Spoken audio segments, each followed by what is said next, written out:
Through this song, I remember and celebrate the lives of Zambia's unsung heroes. I remember Robinson Puta, Titus Mukupo, Lawrence Katilongu, Michael Chilufya, Patu Simoko, Timimvola, Teddy Chilambe, Spokes Chola, Brian Chwangu,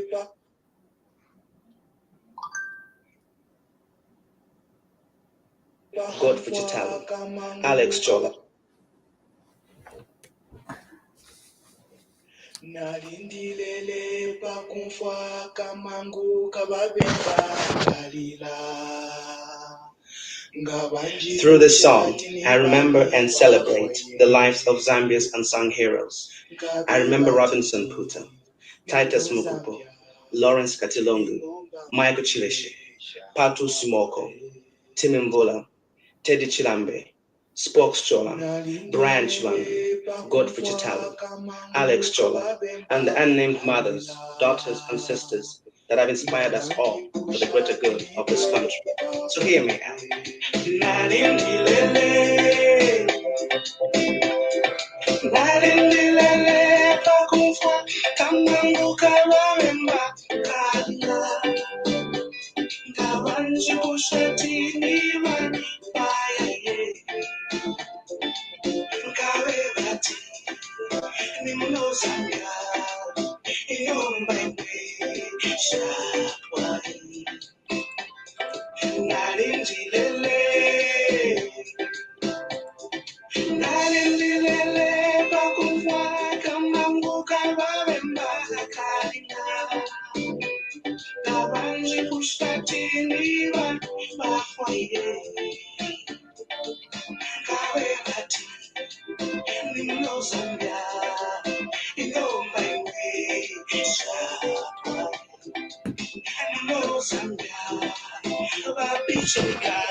Zambia, Bakalemba with Yashiba,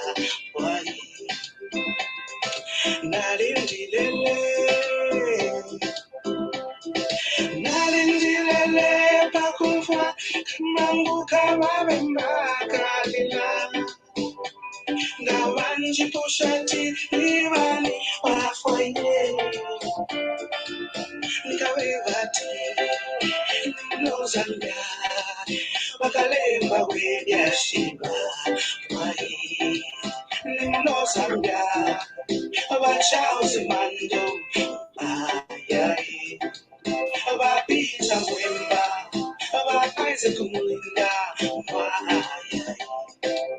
Bagoreti Mapulanga, Wajo Minga.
Our viewers, wherever you're watching us all over the world, welcome to this special edition of the TVBakwetu.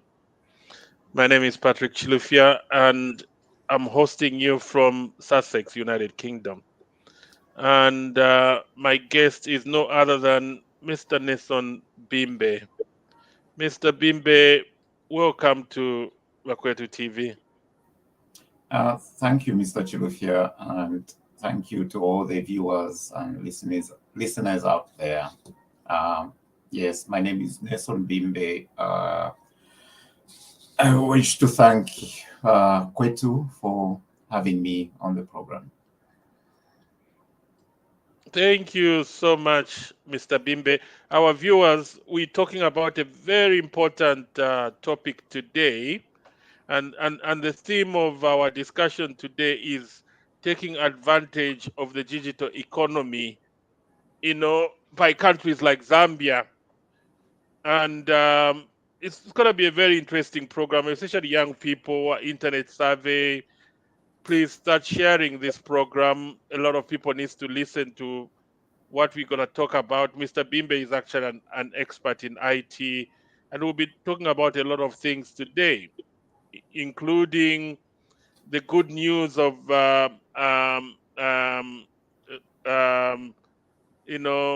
Starlink coming into Zambia. We will talk about all that.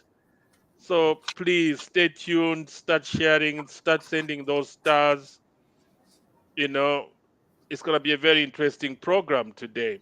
As I said earlier, the theme of the show today is taking advantage of the digital economy in a country like Zambia. Just a bit of a synopsis. According to the World Bank report of April 2022, the digital economy is equivalent to 15.5% of the global GDP, growing 2.5 times faster than the global GDP over the past 15 years. Research shows that 10% increase in mobile broadband penetration in Africa would result in an increase of 2.5% GDP per capita. In a post COVID-19 environment, digitalization efforts will accelerate across the globe, but most developing countries do not currently possess the right tools and environments for that. The question is, what will it take for countries like Zambia to reap the benefits of the technological progress and participate fully in the global digital economy? In our discussion this evening, we will try to look at those areas the report says countries should take. However, before we do that, let's look at the current state of play in terms of connectivity for 2022 from Data Reporter. I'll run through some metrics for Zambia, Rwanda, and the United Kingdom to try to add context to the discussion. So let's talk about Zambia. Just a few statistics. Zambia has a total population of 19.9 million as of January 2022. There were 5.47 million internet users in Zambia in January 2022. Zambia's internet penetration rate stood at 28.5% of the total population at the start of 2022. The median mobile internet connection speed via cellular network is 12.08 Mbps. Median fixed internet connection speed is 4.65. The, the Okra data reveals that the median mobile internet connection speed in Zambia increased by 3.94 Mbps, which is 48.4% in 24 months to the start of 2022. Meanwhile, Okra data shows that fixed internet connection speed in Zambia decreased by 2.14 megabytes PS, which is minus 31% during the same period. Rwanda's total population is 13.44 million in January 2022. There were 3.5 million internet users in Rwanda in January 2022. Rwanda's internet penetration rate stood at 26.3% of the total population at the start of 2022. The medium fixed internet connection speed is 9.52 megabyte PS. Okra data shows that the fixed internet connection speed in Rwanda increased by 2.61, which is plus 37% in the 12 months start of 2022. United Kingdom. The United Kingdom's total population is 68.35 million in January 2022. The United Kingdom's internet penetration rate stood at 98.0% of the total population at the start of 2022. Median mobile internet connection speed via cellular is 47.37 Mbps. Medium fixed internet connection speed is 58.80. Okra data reveals that the median mobile internet connection speed in the United Kingdom increased by 18.72, which is 66.2% in 12 months to the start of 2022.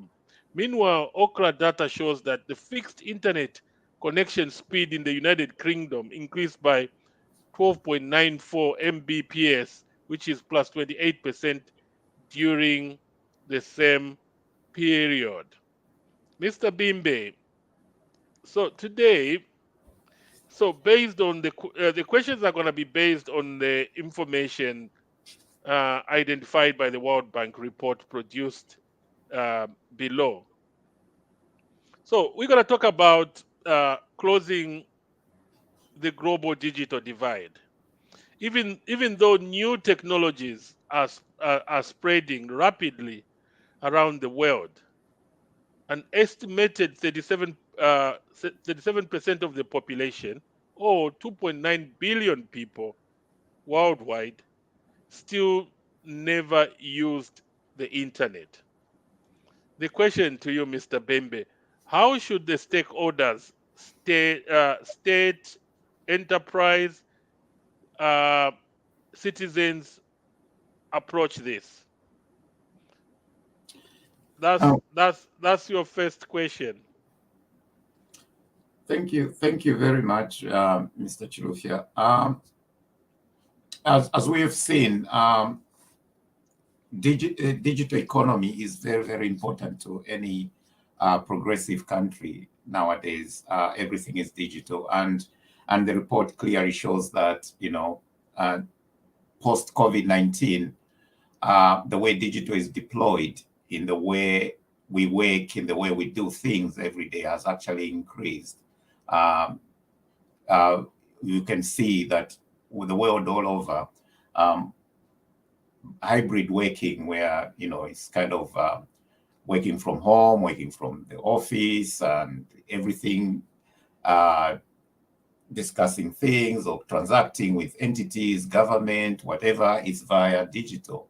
And also digital provides the platform for creating, actually decreasing inequalities in that. However, there are issues that needs to be resolved, to be looked at, if Zambia was to kind of move ahead.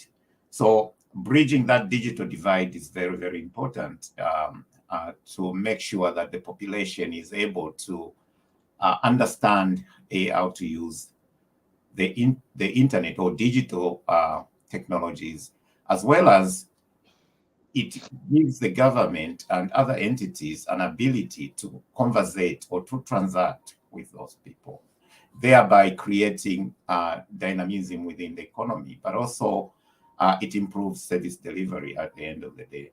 I mean, if we look at the Meta State of Connectivity report, there are three components that one could look at. They looked at infrastructure, which is quite important. We're going to talk about that. Affordability is another issue. I mean, in countries like Zambia, bundles are still expensive. Just having that, so citizens cannot, for God's sake, be able to comfortably transact. Then there is the other three pillars, the relevance. That's the information that is provided by a lot of these entities needs to be relevant to the individual that is seeking that information or seeking to transact with that entity. For example, you might want to know how to apply for CEEC, for example. You go to the website, you might only find, or what you find is mugshots of who the director is, where the office is, where they had their workshop, rather than having a way to actually transact, get more information, and that kind of thing. So those are kind of things that can put off people from using digital technologies. So again, we will talk about that in totality. So those are some of the things that we need to improve in terms of making our citizens savvy in a way how to use the technology. I think digital literacy is important. That can be inculcated into our citizens from young age. For example, we could kind of tweak our curriculum to include that. For those that have never been to school, for adult learners, for example, we could use public spaces, libraries, public libraries, or even social clubs to provide that kind of simple training, how to use an email, how to create an email, how to get onto this kind of technology, so that in the end, the government or other entities will be in a place that they can provide services via a digital channel. Mr. Bimbe, why are you still there? So what are some of the basic building blocks that should be prioritized, especially by a country like Zambia? Yeah, I think when we look at Zambia, we are lucky. I mean, if you look at the report, we are penetration rate is about 28% of the population. So those are the people that are using the internet. However, there is a caveat there. The kind of speeds that you get to really do proper digital transactions is quite low. And besides, to me, it feels like there is some sort of a cartel within the telecoms, because that's the only conduit currently that people use to access digital service or the internet, basically. So the pricing and the competition isn't there. So my hope is with the coming in of other providers, i.e. Starlink, maybe it can open up that sector to competition, so that they are able to lower their cost based on service provision and the quality of the service that they are providing. I would also want to think, I think there is, in my mind, I think thinking of how Zicta could help in the way. To me, I feel Zicta is kind of doing more on the spine type of things, and also obviously the internet, probably they are happy for the internet to go through mobile technology because it's easier to sniff through a SIM card or whatever. But I think they could play a bigger role in just regulating the market, regulating what's going on, rather than enforcement, knowing who is talking to who. I think that should be left to the police, basically, through probably a court order. That's fantastic. Then, Mr. Bimbe, what role should cooperating partners like donors, USA, European Union, play in the closing of the digital divide? Yeah, I think they've got a role to play in terms of well, I mean, a country like the United Kingdom, the United States, for example, the United Kingdom, we see is 98% penetration, and most of citizens transact with the companies, the government, the local authority via digital channels, and they've got in place, from the curriculum, teaching how to be safe on the internet, how to use the internet. So I think from that experience, if you look at Latvia, or rather Lithuania, is more open government and digital everything. They started from the ground up immediately. They became independent from Russia. Everything is all digital, and they call it open government. So I think the donor community, if they can come in and provide the skills transfer, the funding that is required, and also just the resources that we need to kind of scale up this kind of facility. For example, they could come in and help with, providing equipment to schools, helping into creating the curriculum, the skill sets, and the material that go with it. Training our trainers that will train those people, even the adult learners. I think that would be good. However, that will require the government basically to define exactly what they need. If they can kind of come up with a framework and a way forward of which areas to look at, that would be interesting. The other thing I also want to would say is we've got in Zambia an organization called Infratel, and, Mm. and looking at it, it's one of its things that it does is it does wholesale selling of infrastructure to MNOs, ISPs, and government organizations. I think looking at it, this could be a very good conduit to kind of provide the infrastructure, the backbone, so to speak. For example, they could provide connectivity via the kind of cables that are running, the submarine cables that have landed in Angola and Namibia, and bring that broadband into Zambia via fixed lines. However, those kind of projects are quite capital intensive. So I'm of the view probably, listing such an organization on the stock market so that they're able to raise enough capital to be able to fund those kind of infrastructure development would be great.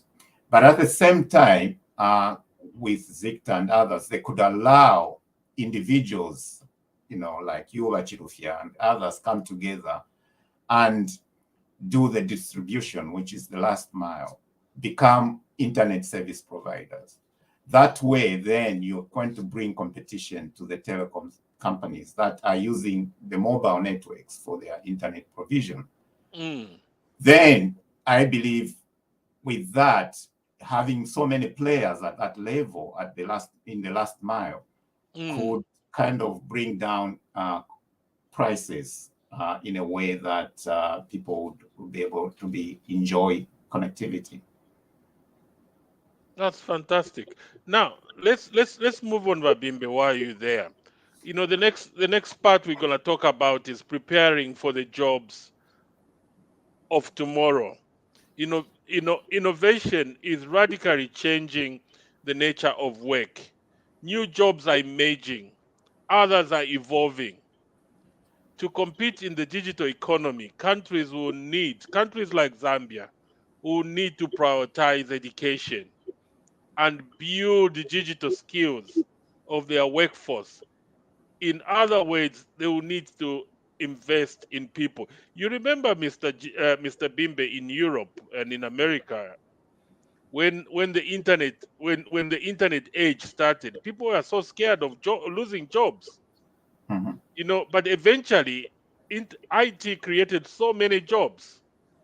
Mhm. Now, the question is, preparing for the jobs tomorrow, how should the stakeholders, state, enterprise, and citizen approach it?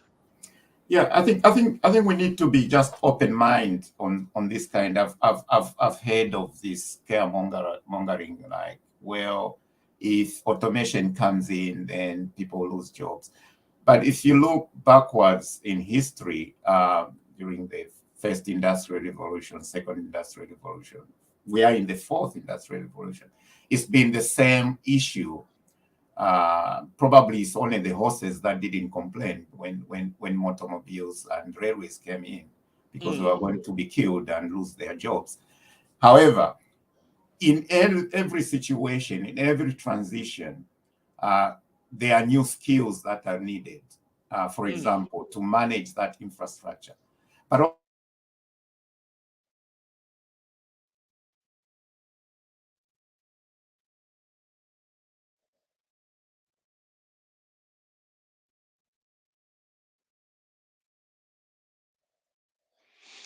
Sorry, our viewers. I think we have internet connectivity issues.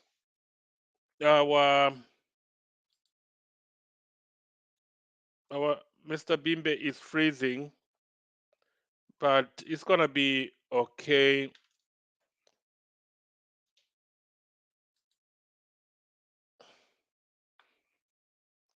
Yeah, he'll be back very soon. Let me just play some music in the meantime while we are waiting for him.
Our viewers, thank you so much for your patience, and my apologies again.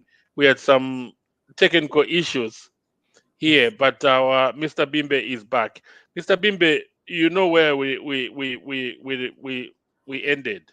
Yes. So We were talking about preparing for the jobs tomorrow, and my yes. question was, how should the stakeholders, example, the state, the enterprises, the citizen, approach it? And also, if you can talk about also the basic building blocks Yeah. that should be prioritized, and also the role of the cooperating partners in preparing countries like Zambia for jobs of tomorrow. Over to you. Yes. So again, I was saying, yeah, you asked the question of people worried that automation will kind of destroy jobs. But actually, automation improves jobs and improves service delivery in sense. So you can deploy your workers into a way that they are able to deal with the clients more in a better way and leaving the mundane stuff to machines to deal with, for example. So I was trying to give an example of teachers. Teachers could find themselves in a situation where, instead of just creating notes to teach in the classroom, they will be able to create, learning a material that could be actually packaged for e-learning. So that's a new skill that they can do, and they could be able to monetize those kind of things. We also saw that that also brought in people like taxi hailing, Yango, and others into the economy. Those are new jobs that are created via technology. So in terms of government, I think they need to be more proactive in creating those regulatory frameworks that are needed to spur these kind of enterprises to operate. I also think, as we've seen in the case of Yango, where they had to kind of stop their licenses just because the government didn't understand how to license those kind of organizations, and also how the tax system works. So it has to be proactive, and I'm sure probably I wouldn't be surprised that probably they are still at the moment still struggling with how to regulate most of the mobile money, because are they financial institutions, for example? Do they fall under the central bank supervision, or are they telecommunication companies? So there are all sorts of things. So as government needs to be very proactive in that, in kind of enabling that environment. You don't need to squeeze it so much because you don't know a lot. Innovation can only happen if you allow people to do that. Then you learn from that. If there are issues on security, privacy, or whatever, then you deal with them as you come along. So that's the other thing. The other thing that I think should also be looking at is probably with ZICTAN or financial sector, is the micropayments. It just doesn't make sense for someone to be able to, if they're on Airtel to send money to an MTN, they need to be on MTN. That's just stupid to me, because that's just technology. The central bank or whoever is involved can just put a rule and say, you have to do that. I can see that someone said they don't even have PayPal. Those are kind of micropayment systems that needs to be there. And once you bring them in, they bring competition. Competition brings in good service, quality service, and eventually prices will drop. So that's one area that I think the government should also do. I think for businesses, they need to start exploring a lot, kind of bringing in innovative products that can be delivered via a digital channel, for example. They'll cut costs. People don't need to travel. They can just go to their website and do all the transaction. E-commerce is important. Government can also try to liberate most of their data that they have. They sit on a lot of data. For example, just land data is massive. Why can't they, open up that data so that our savvy, youngsters can create businesses based on that data in terms of when they're dealing with creating services for, say, real estate, conveyancing, and all that kind of thing. So those are kind of things that I feel the government can look at. And also, empowerment.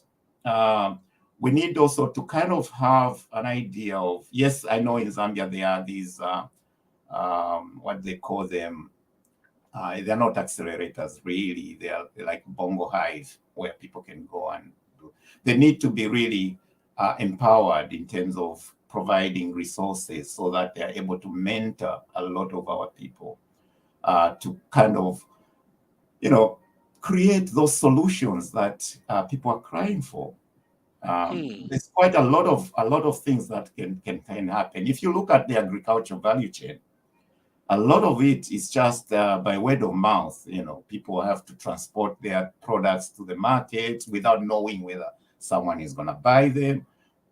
So you could, youngsters can create marketplaces for those kind of things so that a farmer knows when to take their produce because their buyer is already there. So those needs, encouragement, and the regulatory environments needs to kind of be alive to those kind of things so that innovation can improve. That's probably on that one, I would say. And again, so Mr. Bimbe, you're talking about innovation. We've got Minister of Technology. So you think that's the ministry that should be doing that? And then the other thing before you answer that question is, a lot of countries like South Africa now, they don't call it Minister of Technology. They call it Minister of Innovation. So does that mean digital economy results into innovation? Yeah, I mean, to be honest, I tend to kind of worry when people will say, when it comes to these things, they say ICT. In terms of that, your ICT is basically information, the technology, and communication. But there are other technologies that can fall within that kind of frame. Biotechnology, for example, that might not even require, digital in the sense. So we've got to look at innovation across, regardless of whether it's digital or not. They could be just improving a manual process. That could be an innovation in itself. So yes, the Ministry of currently Science and Technology, together with I think the small enterprise could play a role, and also the green economy, because every country now is going on with the decarbonization of the economy. So Zambia can play a role in that. We need to look at how we provide the frameworks for, for example, mitigation and also adaptation will be a key aspect, considering that the climate change effect in terms of drought and that kind of thing is coming up. So technology, innovation in those fields are important. That's why I keep saying, when we talk about digital has to be cross-cutting. You cannot just pigeonhole it into an area. We've got experiences, for example, in the UK, where at one time technology was taught as a standalone subject. Until they realized that actually it's cross-cutting. You can learn history, but you still need to use digital technology. So that, in terms of the ministry, yes, it has to be kind of cross-cutting across, because it's the thing that hooks everything together. So we need to do that. In terms of the building blocks, again, as I said, looking at that meta report, infrastructure is important, affordability and relevance. So we need to kind of frame everything around those three pillars. And I think we'll get there. We can get there if we do that. Yeah. So you were talking about technology, not just digital. Imagine if electric cars came to Zambia, infrastructure. How how many jobs can be created in Zambia? Yeah, I mean, to be honest with you, I think that one will still come, because we all know that, I think in Europe, by 2035 or combustion 2040, or Scotland. combustion engine cars, vehicles There won't be any diesel or petrol cars. So based on that, in Africa, we don't make any cars. So which means we'll have to buy the electric cars. So it's time also to start thinking, how do we create? There are two areas. There is the value chain within the actual car manufacturing space, which the president has again talked about, and I think there is this agreement going on with the DRC to become part of making of the battery components or certain. That's one area, but there is also an area of assuming people start driving those cars. You need charging stations. You need the power that goes into the charging station. So and then you also need expertise, because the mechanics that repair normal vehicles, they will be redundant. So which means they have to be reskilled to start repairing electric cars, because it's a total different ball game. Yeah, so they need to be reskilling, and I think nowadays with technology such as VR, I mean, it's very easy now to you can give a mechanic who has little skills through VR, they will be able to overlay whatever they are seeing on the engine with the information that comes, say, from a manufacturer, and be able to fix something. So that's still possible, but they need to be comfortable with that kind of technology. So that's the other area. Of course, then we are looking at, if we're gonna start doing that, of course, factories need electricity. Offices and homes need electricity. We need to improve on how we generate our electricity. So again, the solar technology comes in as part digital, part innovation, part technology. So so there is quite a lot of a kind of spill-offs from all these kind of things. So So yeah, so we shouldn't just be comfortable with this is the way things were done. This is going to create problems because there'll be no job, or because we don't understand this. I think there is always space to learn. We need to learn and take advantage of that. And based on that, there is also this concept of outsourcing. If you look at a lot of big companies, they outsource their customer services to countries Yes. that cheaper. Yeah. Yeah, India like used to be one of India. them. South Africa is also one of them. Another one. Then you've got in Kenya where they do they've got companies that train creating these machine learning models for vehicles, self-driving cars, which might come in the future. So Yes. having that infrastructure, high-speed network, affordability, I think enterprising Zambians could create some of those companies that could create jobs via this outsourcing model. That's fantastic, Mr. Bimbe. Last but not the least, we're gonna talk about developing secure and reliable digital systems. As the world is going digital, strengthening capacity in areas like cybersecurity and data protection has become even more important than ever. So, Mr. Bimbe, once again, the three questions. How should the stakeholders, the state, the enterprises, the individual, approach this? And then, what should be the basic building blocks? What basic building blocks should be prioritized? And last but not the least, what role should the cooperating partners like donors, USAID, European Union play in this part? Yeah, yeah, that's a very good question. Yes, while this emphasizes on cyber security and data security, this is very, very, very important. Why? Because as we move every facets of our lives, our operations digitally, we need to protect that data from bad elements.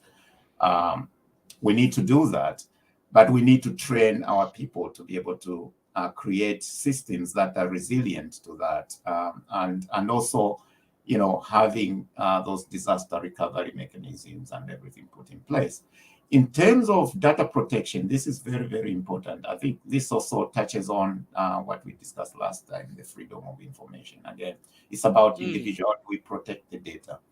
I am kind of the view that probably I'm wrong. I feel like organizations like Zictam, they are more about, rather than protecting people from bad actors, actually they are spying on people as if they are bad actors, which again I don't get. That's something that I don't get. But I may be wrong. So that needs to be really looked at, and also the Data Protection Act is complete. Unfortunately, the cybersecurity laws were created with a view of what I say again, stifling citizens rather than thwarting the external forces that can create havoc into the systems. So I think we need to just get that balance right. So as we create these, of course, systems needs to be clear. And I was also kind of curious, shocking, because if we're going to bring Starlink into the country, Starlink basically is just a constellation of low orbit satellites that beams internet, so you need to have a receiver. And if you look at the costs currently to get one, it's it ranges just for the equipment. One, of course, this ranges from about $600 to about $2,500. And then you have your monthly payment depending on how many megabits. So I don't know how the government intends to bring them in, but I feel they are a good fit in terms of speeding up, especially internet access in the rural areas. If we are gonna create skills for youngsters, those schools needs to be hooked to some sort of pipe that can bring them, high-speed internet. So maybe Starlink comes in. As for individuals, I don't know what the arrangement will be. Obviously, maybe some companies will opt to buy Starlink directly and do that. Then there comes a question. If we look at SpaceX or Elon Musk's ethos is more a libertarian, so he's not on the view of dictatorship, whatever. So I wonder then how people like Victor would want to start sniffing into the traffic that goes through Starlink.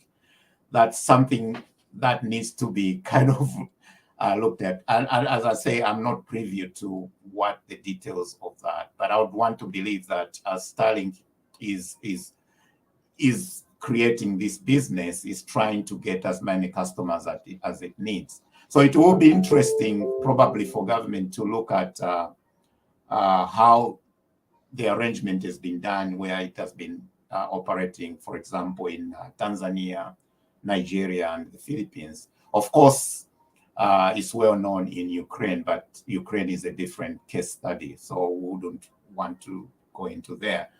So, yeah, it will be interesting to look at that and see how we can bring in that together with, say, as I said earlier, Infrasat, bringing in the cables via that. Then we have three types of provision for internet, which is say Starlink, then we've got the broadband via the fiber, then we've got the telecommunication via their mobile networks. Then that mix actually will help, again, bring down prices because there will be a bit more competition in the market. Currently, the telecommunication, MTN, Airtel, Zamtel, they are taking advantage of the customers because they are the only ones that have got the gateway to the internet, basically, at the moment. So, Mr. Bimbe, internet is non-existent, so to speak, in Zambia. If I can cut you, just hold your peace. There've been celebrations in Zambia that upon the announcement of Starlink coming into Zambia by His Excellency the President, there've been celebrations that companies like Airtel and they're gonna be in trouble. Yeah, can you just educate the public the benefits, because people are already celebrating that it's gonna be cheaper, cost reflective, it's gonna be cheaper, and companies like Airtel will be in trouble. Yeah. You know. So we've got to look at it this way. Starlink's provision is totally different way of providing internet connectivity, right? Airtel and the rest of the telecommunication, they use cell networks. That's a different kind of provision as well. Then, of course, you can have fiber that runs underground and whatever. That's a different kind of provision. So with this sort of provision, they are not the same, basically. So in terms of bundles costs coming down, it's all about competition because the telecommunication companies will have to compete with other providers who might offer a compelling product and price to what they are offering. Probably that is the thing that is going to bring down prices. As I said earlier, also, if probably the company like Infratel could come in and maybe be mandated as the organization that provides the big backbone, which is the actual transmission from wherever the internet is coming from into the country, then allow other companies or individual or whoever to create ISPs, those companies that then can sell internet provision or internet connectivity to companies, to individuals. then you are going to create a new market that can actually bring competition there, which will be based obviously on quality of service, price. That ultimately then will compete with the telecommunications through their cell phone or mobile internet. Hopefully then they can improve their service provision and also eventually pricing on their products. That's fantastic. Yeah, because you also mentioned about Zambia can have so many players regarding internet providers. You talked about we can bring cables from Angola from the sea into Zambia. A fiber, and then mobile phone companies, they provide bundles. Um, um, um, what Starlink. So definitely the price of bundles or internet will go down because there will be a lot of competition. Yes. I think the key is on the last mile. So what we mean by the last mile is the connectivity that goes to the eventual consumer, which is basically you and me or a company. If we can create a lot of open up that space, we can still have one, say, Infratel providing the actual pipe and selling it to these guys. Then these guys can, compete for customers.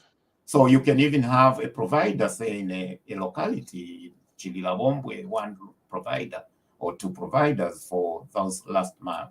And then that generates more income. And I think the young people, their surveys, they're quite savvy. They could come up with that business proposals and create those kind of organizations that can compete with the telecommunication company, and including Liquid Telecoms currently, that provides also internet connectivity. So imagine, Mr. Bimbe, how many jobs will be created when Zambia has got fast and reliable internet. Then young people can blog, young people can come up with apps. Because at the moment, the internet connectivity is so bad in Zambia and it's so expensive. So Yeah. imagine how many jobs that can create. Over to you. Yeah. Yes, there will be a lot of jobs, and just imagine if that infrastructure is there and is affordable. Can you imagine even our people in the village, our old parents that have never used the internet, they can become educated because that provision can open up in terms of e-learning for them. They are doing farming right now. The government is trying to employ extension workers through the budget. So one of the components of that could be creating resources that can run online as e-learning So through we can even videos have and all of that. we can even have more universities, people Yeah, learning exactly. online. So our farmers, our peasant farmers in the villages will be able to understand how to do better agriculture, where the markets are. So that is what it can bring about. Not only that, as we've said already, a lot of services could spring up. And my passion is also about government data. Why should the government just lock that data around? Then someone, because they know something, what's in their data, then they can become so powerful. Why not release that data through some sort of an API? That's an application programming interface that then people can create application on top of that. Then the government can get revenue through accessing, by just looking at who is accessing their data through that API. So again, A, you are going to create jobs. B, you're going to create services that are really good to the people, and C, government makes money. So you see, everyone is a winner. The other thing, Mr. Bimbe, is imagine Starlink comes, work with the government, improve internet connectivity in government, all government departments. So which means it will reduce traffic coming into Lusaka. If I need a title deed, I don't have to come to Lusaka.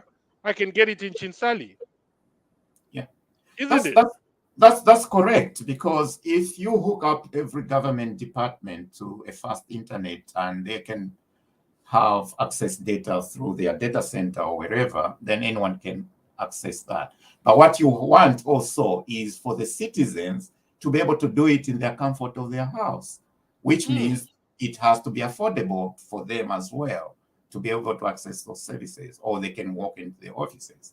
The other thing is also the library, the public library, or even schools could be maybe empowered through CDF to provide some sort of training, digital literacy training to some of these people that will need it, so that they can effectively, participate and conversate and transact with the government entities and also the private entities. And above all, they will learn how to secure themselves while they are online. So those are kind of courses that can be provided through a lot of colleges that I can. As I said, this, it's all there. It can be done. It just requires probably a bit of thinking, a bit of framework and direction from the powers that be, so that such ecosystems can start, coming up and being embedded within our society. Yeah, that's fantastic. But Bimbe, our president, proud coming into becoming a president, he's been talking about improving things in government, removing red tape, bringing efficiency and effectiveness in service delivery. Don't you think improving having reliable internet connectivity um, um, can really improve service delivery in government? Yes, it will improve that. However, you need to have proper systems, Mm, proper applications that really speaks to what is going on. So, for example, you end up having less people going, say, to the civic center in Lusaka to pay their mm, rates, to do other transaction and whatever, if they can do it in the comfort of their home in a better way. mm. They can also, no need to go to Ministry of Finance to look at their Oh, pension.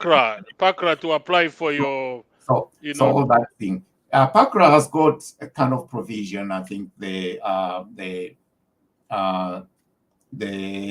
taxman has got proper that. They've been trying to allow a lot of people to push them towards the digital channel. But Mm, as I say, it takes time to do mm, that. But overly, it requires training. It requires awareness.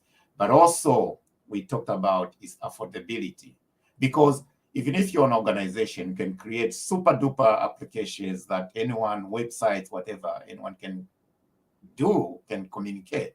But if they are paying so much money to just get a connection for themselves, then it's pointless. So we still need to bring down the costs of connectivity.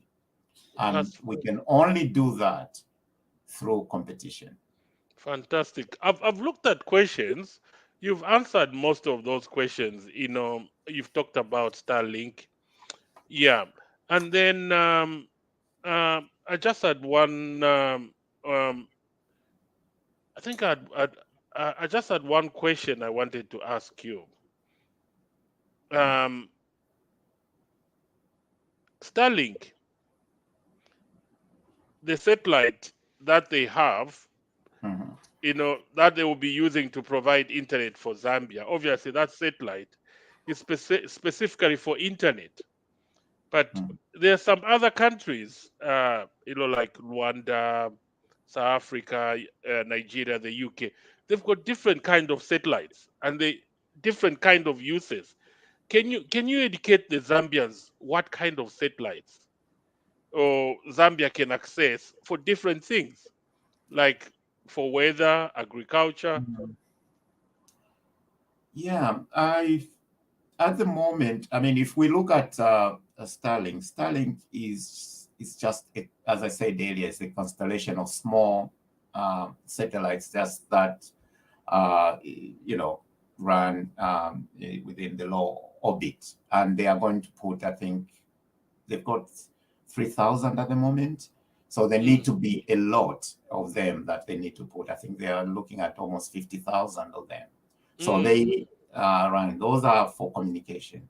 But there are other satellites. For example, you've got weather satellites, you've got GPS satellites, you've got weather satellites, agriculture satellites. Most countries, I think, like Rwanda, they've done their own satellite for agriculture, because once you start thinking of precision farming, for example, precision farming is a way of where you can really make farming really digital, where you say, I'm planting this seed at this location, this GPS.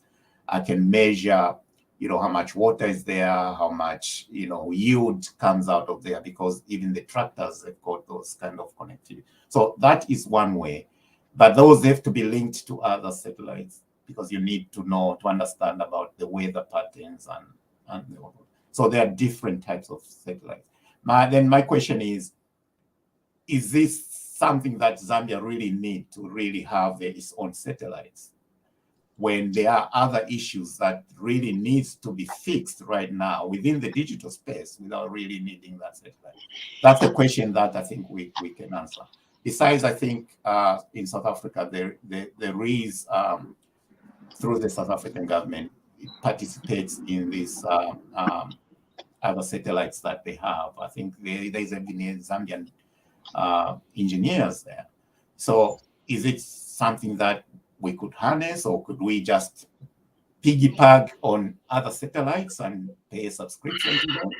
So those, I think, a discussion that needs to be had in terms of cost-benefit analysis on what we can do.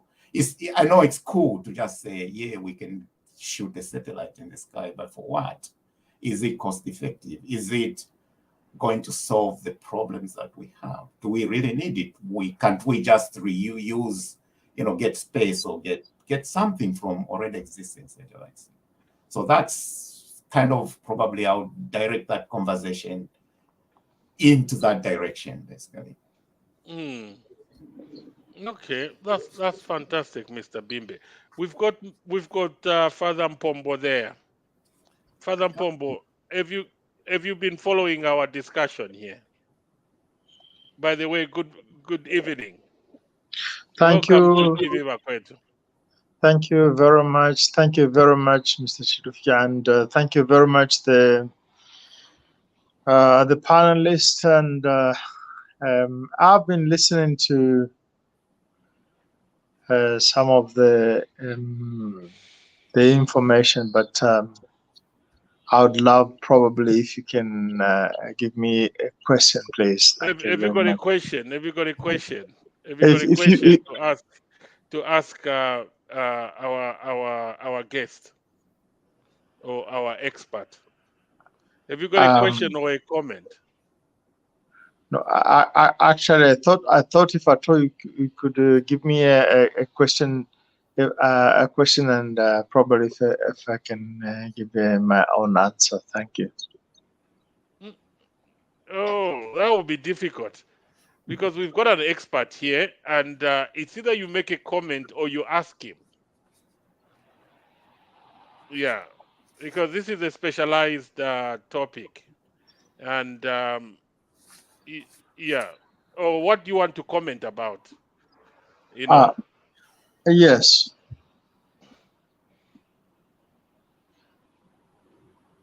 What would you like to comment about? We're talking about taking advantage of the digital economy in a country like Zambia. So this is what we've been talking about. So what would be your comment? What would be your question? I think it's freezing. Oh, it's freezing. Yeah. Internet Yeah. has been Internet is something. Yeah. Do we have any comments from? Yeah, this is what I was checking if I could find any comment. Somebody is saying Pakla as that platform, the digital platform, but the point is bundles are very expensive and internet is very slow. So we've talked about reliable internet, and then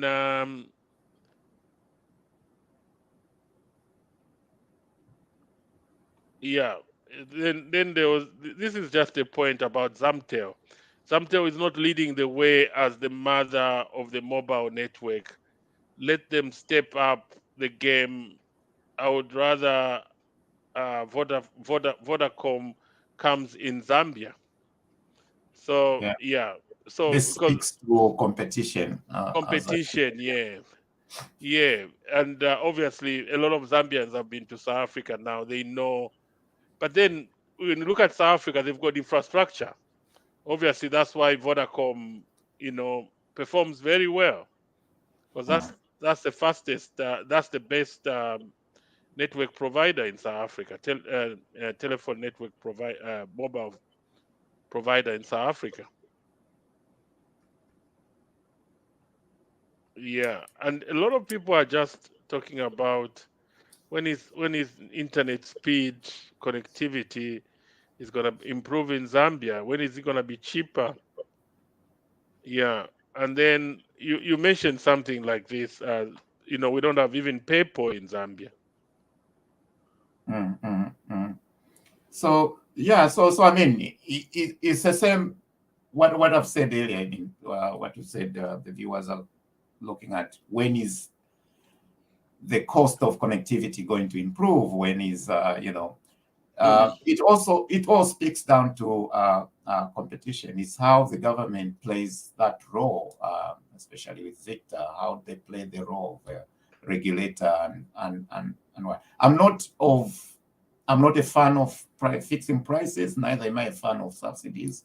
But of course, subsidies could be maybe applied to say via tax incentives to businesses like Infratel or others that can speed up their infrastructure development, then that's mm, fine. However, we still need competition if we are to bring down the cost of connectivity. That's very important. In terms of PayPal, I think we've got a regulatory framework that is a kind of catching up. mm, We need to relook at all these kind of facilities and say, can the regulators in terms of the financial services, maybe, I don't know whether it's Bank of Zambia or whatever, can they start looking at that? Because without a frictionless micropayment system, you cannot develop e-commerce mm, in the country. Okay, right now, I think on the logistics part, they are coming up. There are those riders, delivery systems, Yango, they do deliveries. Yes, you can mm, book that. But on the micropayments, I think we are lagging behind. So we need to also open up that area and bring in a lot of providers. Then people can be able to, for example, create a shop on Facebook and put a big button and say buy. Anyone can just say, okay, I'm buying via mobile payment, or I'm buying via PayPal or whatever. So that way it makes sense. And because also the government is trying to push our people to be an export oriented. So you cannot export and then your payment system is so hard to work with. So if you supply somebody, say in Europe, you have to be paid through the banking system, but your systems cannot hook into those kind of payment systems. So PayPal can play a bigger role in those kind of things and others. So those are kind of things that, again, needs to be looked at. I think it's not a technology problem. It is a regulation problem. mm. Okay, that's fantastic. Yeah, yeah. Somebody was talking about Helican here. Obviously, what somebody was saying is satellites can be used to detect weather, even hurricanes, isn't it? Some of the satellites. Well, yeah, it is. I remember when I was back in Zambia early when I was working as a programmer there in Zambia. And that people might not know that Zambians, we had instruments we probably still have that detects these kind of things. They've been there since the 70s, and that was around the 80s. Mwembeshi. We've got No, Mwembeshi there. no, that's a satellite. That there are early warning system that can trigger, can identify traumas. Because you remember, you have to remember that Zambia sits on one of the tectonic plates. Yes. Right, which is Muchinga, whatever. What do you call it? The one in Eastern Province. Muchinga escarpment. Rift Valley, yeah. So that can move and cause earthquakes. So there are sensors that the International Geographical Society has put in. They've been there for a long time. So as a early warning system. But whether us as Zambians, we are able to access that data directly from those instruments, that's something that I don't know. Okay, that's fantastic, Mr. Bimbe. We're now getting closer to the end of the program. We've looked at the questions from the viewers. Any closing remarks before we close the program? Yes. My closing remarks. I think I'm excited in the sense that I think the new government has put in place the structures in terms of the ministries and departments that can look into these areas. Of course, we talked about the Ministry of Science and Technology. We've talked about also the green, the SME, SME. Those are kind of.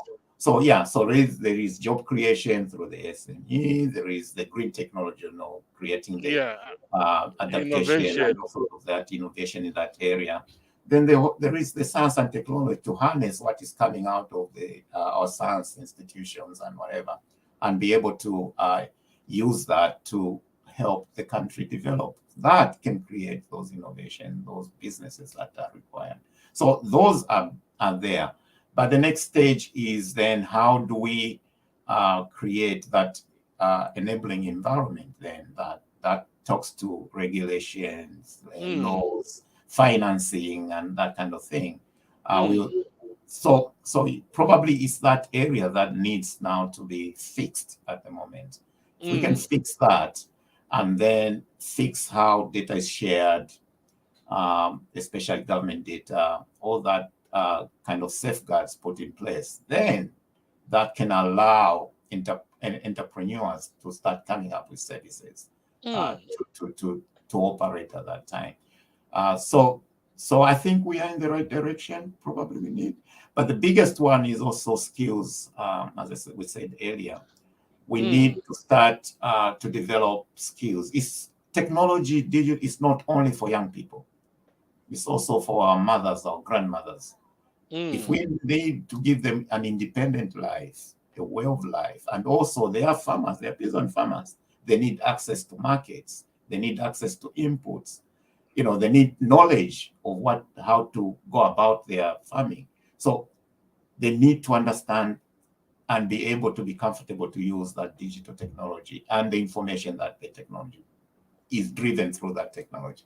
So training is required, and I think probably the local communities through the CDF can create programs that bring our mothers, our grandfathers into some place and teach them how to be safe on the internet, show them what services they can access through government portals or wherever. So that creates that ability for us to improve that penetration, that internet, or rather digital literacy, to every level that we need. Any comment on that? Self-driving cars, won't it kill jobs for drivers? I don't think so. I mean, it's a kind of thing that we've talked about. I think I would rather be in a self-driving car than being driven by some maniac, So, however, I mean, when we come to that, of course, there are still debates. That's why the technology is there, but there are still debates on the ethical issues and insurance. For example, if a self-driving car is involved in an accident, kills a person, who is responsible? Is it the owner of the car? Is it the manufacturer of the car, or what? So we still kind of people debating, looking at those other issues as to whether to create jobs for drivers. No, it won't. In fact, will bring in efficiencies. For example, we are saying certain trucks shouldn't move on the roads in the night. Why? Because we think drivers are careless. They're going to, cause accident. But if you've got self-driving trucks, which they have, say in countries like Australia, they can just drive on their own. They can work in the night. They can work wherever, and they'll be safe. So that brings that efficiencies. Public transport also could kind of help.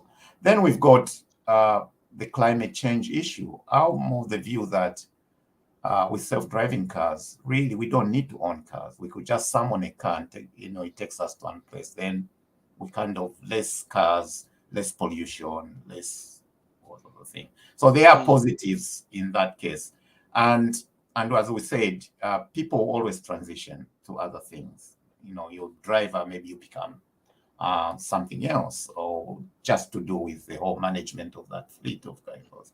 So yeah, I don't think it's something that people should be worried about.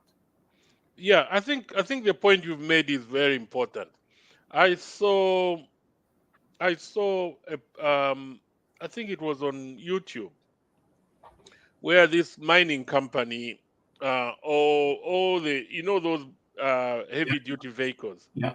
In Australia. Australia, they became self-driven, but nobody lost the job. Yeah, yeah. Maybe Nobody lost the job because they were rescued.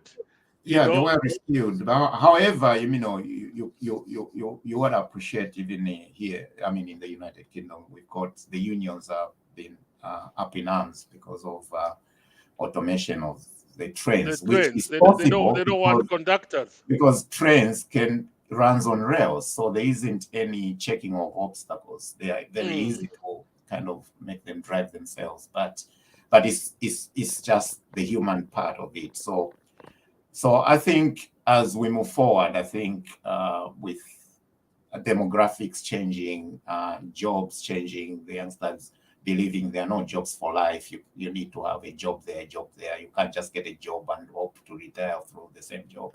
Maybe then the idea of having self-driving lorries, self-driving cars or trains will be good maybe at that point. Don't you think the unions, like here in the UK, they know the importance of innovation, but all they are interested in is their money, because the less people are in the trains, the less contributions they'll be receiving every month. Yeah, I don't think it's to do with that. I think it's just probably a misunderstanding between the train operators and the union on how to bridge that gap that they are going through. Uh, I think at the end of the day, it's good. We've seen, like, for example, ticket offices being closed. Of course, the argument is safety and all sorts of things. But when you look at most ticket stations, there are no people. People buy tickets over their phone. Your phone has got an RFID, Mm. card, and then you can just, place it on the turnstile and move in. So And it's it's, even it's, a, it's cheaper. a kind of debatable kind of thing. I think that's what I'm saying. Um, they just need to sit down and discuss and come up with a way forward rather than being antagonistic to everybody, you know. Thank you so much, Mr. Bimbe, for coming to Bakwetu TV and talk about this very important topic. I think I think the favorite part of this was creating jobs for tomorrow.